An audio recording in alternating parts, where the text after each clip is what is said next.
Hey everybody, what's going on? It's Coach Sharp here. Another episode of the Long MacArthur Sharp Performance Coaches Tailgate Talk. I am joined by head Ellsworth High School football coach Josh Homolka. Josh, how you doing, man? Good. It's Glad good to be here. Yeah, it's good to see you. Thanks. We were kind of reminiscing about the KU days and when you were up there with Nick Reed and Kevin Kane, and I was a high school kid trying to come, I believe it was to some party, and you were trying to. Yeah. Oh man. Yeah, those were the old days. Yeah, those were the old days. Can't get away with a lot like that anymore, no, is it? No. No. It was good times. I miss KU. Yeah, it was great, and they got a heck of a team this year too. So we'll have to get up there and watch the game together. I'd like to. It's fun to watch her. That reminds me of Coach Mangino type stuff they're doing. So they're doing a really good job. Culture. Yeah, culture. Tough culture. Oh, yeah. Tell me a little bit about the culture you built here. Well, you know, we try to run.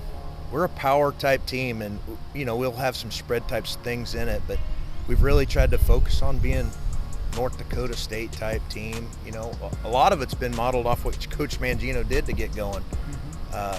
When I was there, when he got there, I was a junior, and he made a commitment. He played freshman that first year, and he was willing to take lumps, and then by the time they're done, you know, they're playing for Orange Bowls and things like that. So we've done that. We've had 9 or 10 guys start since they were freshmen, and it's we're kind of reaping the benefits now. Yeah, I mean it takes a different kid to be able to be ready as a freshman. And they, you know, they were talented. It was the difference is, and they had the mind for football. They're a really smart group, but they just weren't physically ready. You know how that is. That's kind of your business. So they just weren't at that point where they were ready to play seniors. And right now, you know, it's like playing with Redshirt Juniors right now. That's how these guys are competing. Yeah. And big win over Hillsboro last week, and we got Lions this week. Tell me a little bit about, you know, where the team's mentality is and kind of what the battle cry's been so far this season. It's really just one. We try to compete with ourselves. Can we make ourselves better each week? And it's been a good. I mean, this is one of the funnest groups I've been around since even with my college days. These guys they're really smart and intelligent, and they want to win, and they just want to play football. That's what they want to do. They like practicing, and those are the kind of guys you want to be around. Yeah, there's no question. And when we mentioned that today, we were getting everybody hooked up with some SP Elite recovery mix and talking with the guys about how they are, you know, still the warriors and gladiators of today, and the society and the powers that be have tried to, you know, take that away from young men a lot. And I think seeing like guys out here in Ellsworth, Kansas, and really all over state, these kids are still tough. Yeah. And if you put them in the right opportunities and give them the chance to develop and grow, I don't think they're any different than we've ever been as far as young. Really they're a lot more. They're not nearly as naive as I was coming out of high school. They have a lot of access to a lot of information, whether that's good or bad. They're exposed to a lot more things, and they're exposed to a lot more football than I was. So they've seen a lot more variations of different schemes and things like that. So, and they're pretty intuitive that they catch on to a lot of that. And some, you know, I've had guys in the past who didn't watch a lot of football. These guys are really, they just want to be good, and so they go the extra mile to be good. Yeah, and that's what it takes, man. Yeah. You've got to be willing to do those things. They're willing. And the thing is, they're willing at every sport. The team we have right now, they're all 3 sport type guys. They had a good baseball season. We're going to be pretty competitive in basketball, and our wrestling team's going to be pretty solid. So they try to compete, and they want the Bearcats to be good. Yeah, multi-sport athletes. Those are the best athletes. There's no question, no doubt about it. And these kids, you know, everybody kind of dogs on them, like, oh, kids are lazy now, this and that. I'm telling you, they do so much more in the summer than I ever did. Like, we were lazy. Like, it's unbelievable how much these kids do. No, and I get worried sometimes in the summer that we do too much within the weight program. I don't want to eat because they're playing baseball, they're playing basketball, they got camps. I mean, they're pulling a lot. They got Stuco.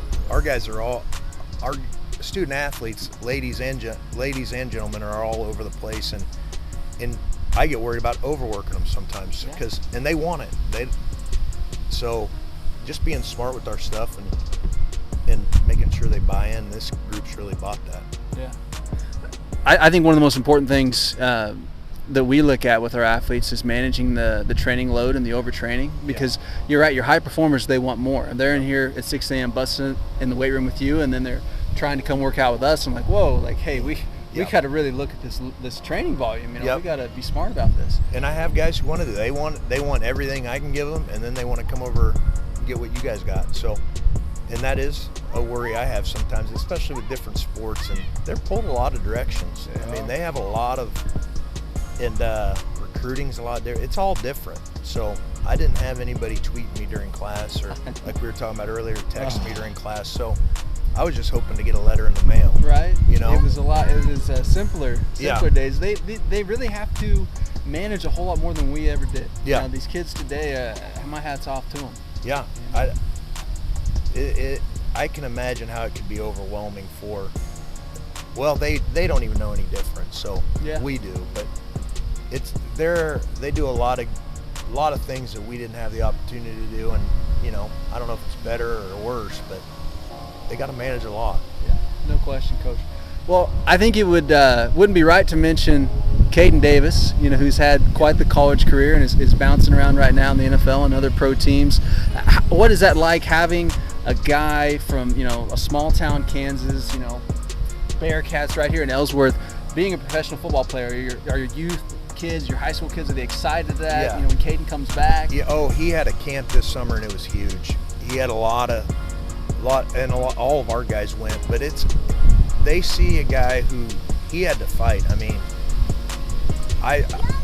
we saw him on film out of high school at NIU, and the grind of being recruited, and then he did it twice. He goes to Northwest, has a great career, and I know he probably wanted to go to Oregon or other place that were, they're sniffing around down at Butler. So, but he picked a good place, and he's a tough dude. But the thing it does for us is they see if you just grind it, you just keep going, good things will happen. Yeah, and he doesn't. He'll end up somewhere. And he loves the Bearcats. I mean, he wants us to be good, and he'll do anything for us if we need it. That's awesome, Coach. That's what it's all about, man. Yeah. I appreciate your time this afternoon, and best of luck versus Lions this Friday. Let's talk about that real quick. I'm jumping the gun here. What are we going to do here versus Lions this Friday night? The big thing is, like I said, compete against ourselves. They've had a tough go record-wise, and their Coach Nolan's doing a good job. We've all been there when you're trying to get something rolling, and they've had the ball bounce the wrong way a few times for them, but we just got to focus on what we do and be physical. I mean, I know that sounds boring, but if we're the most physical team in high school football, it usually wins. No question. Well, Coach, good luck. Great to see you. This is awesome.